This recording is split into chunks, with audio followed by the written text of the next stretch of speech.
صاحبي الوقت غدا وين اليسر والفهم ما نصبر نزران نطر ما نحمق نزران نظلم ورغي ينفع ما نهضر ور ينفع ما نسوسر كل يوم كل غدا نحضر مكاين أنا نخدم ورغي ينفع ما نهضر ور ينفع ما نسوسر كل يوم كل غدا نحضر مكاين أنا نخدم.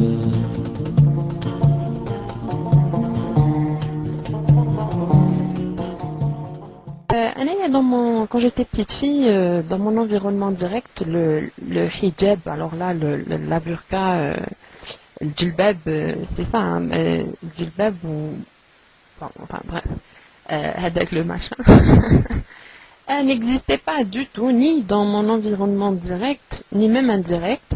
Peut-être oui, c'est vrai, de loin on voyait les femmes voilées, mais franchement elles étaient rares, on n'en voyait pas beaucoup. À l'école, mais à l'arrivée à l'Irhab, en tout cas la ville où je me rappelle que quand on débarquait à l'école certains matins, on voyait les filles d'une même classe venir toutes avec le voile sur la tête, et puis on entendait plus tard que la classe recevait des menaces à partir de certains groupes terroristes qui étaient sur place.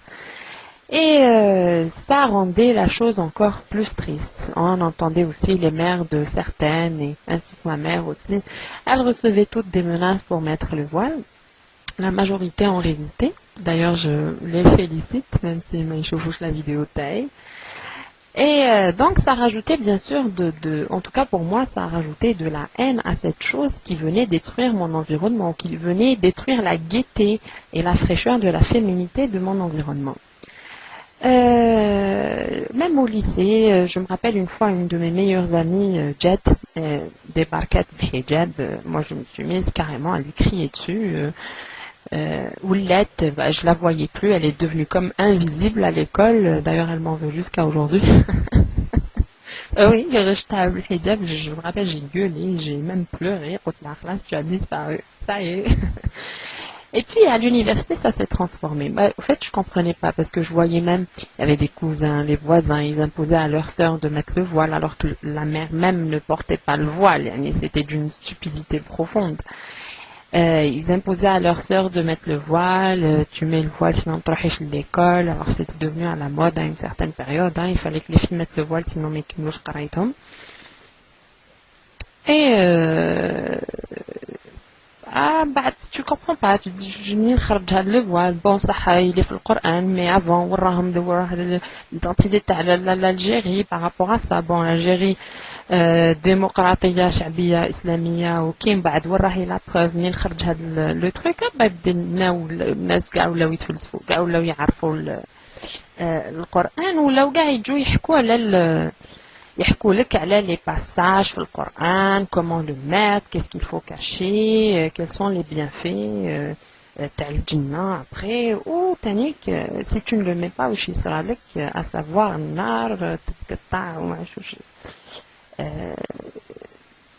Il y a un certain des youtubeurs qui sait décrire les menaces excellemment. Une fois à l'université, ça s'est transformé. C'est vrai que je me sentais personnellement, à une certaine période, je me sentais comme violée par les regards. C'était un sentiment vraiment désagréable. Tu pouvais pas marcher tranquillement. Les remarques, les regards, les gens qui suivent, il y a même certains qui se permettent de mettre leurs mains, qui veulent te toucher même à le bras ou la main, et puis ils se sentent tellement farhani, tu te dis qu'est-ce qui s'est passé, genre le bouchra là, toucher à l'idée, voilà la farhan ga'ak. Il y a un sentiment de dégoût qui en ressort, et puis tu te poses des questions, tu te dis finalement peut-être que le hijab il n'est pas si con que ça. Oui, voilà. Mais heureusement qu'il en faut un peu plus, bien sûr. On n'accepte pas, heureusement qu'on n'accepte pas les choses facilement. Je sais parce que c'est un danger ou là parce qu'on on veut se préserver des regards ou personnellement il suffisait juste نشنف que pour que personne ما يتبلاني. Et c'était des attitudes, il fallait adopter une attitude agressive pour que pour que les frustrés y retoquent, et puis ça marchait. Et puis tu te dis, mais finalement, c'est quoi cette société? Wesh, le corps de la femme est aussi mystifié, quoi. Il faut pas être Einstein pour comprendre que c'est parce que pendant des siècles et des siècles, on vise le corps de la femme comme un danger ou comme la source de désir satanique ou la maladie non, que c'est toute une espèce d'éducation qui s'est créée derrière. Oui, vraiment, le corps de la femme est mis à une échelle de désir sexuel. Oui, la femme se sent finalement obligée de se couvrir et l'homme, il tremblote à chaque idée ou à chaque pensée d'une partie de ce corps. Surtout quand cet homme est à l'âge où à l'époque où il découvre ce genre de choses. Donc c'est toute une histoire d'éducation, parce que le danger finalement il vient d'où?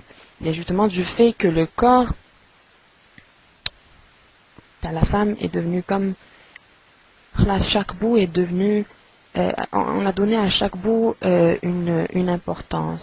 Il faudrait que le hijab yahbatt jusque vraiment la main, il faudrait qu'il couvre ça, il faudrait qu'on ne voit pas un cheveu. Ah, pourquoi le cheveu? Pourquoi jusque là? Pourquoi cacher à là? Pourquoi cacher même le cou? Donc même le cou, il a un objet de désir extrême. Même la poignée, ou un objet de désir extrême. Bon, pour les romantiques, je comprends que ça soit un objet de désir, ou là pour les fétichistes. Mais pour quelqu'un qui ne connaît rien du corps de la femme, lui donner une éducation théorique sur le corps de la femme, bien sûr qu'après il en fait une obsession, où il voulait baigner, il voulait battre des flashs, où il battre des désirs, et que la femme après se sente comme violée par ce regard. Donc,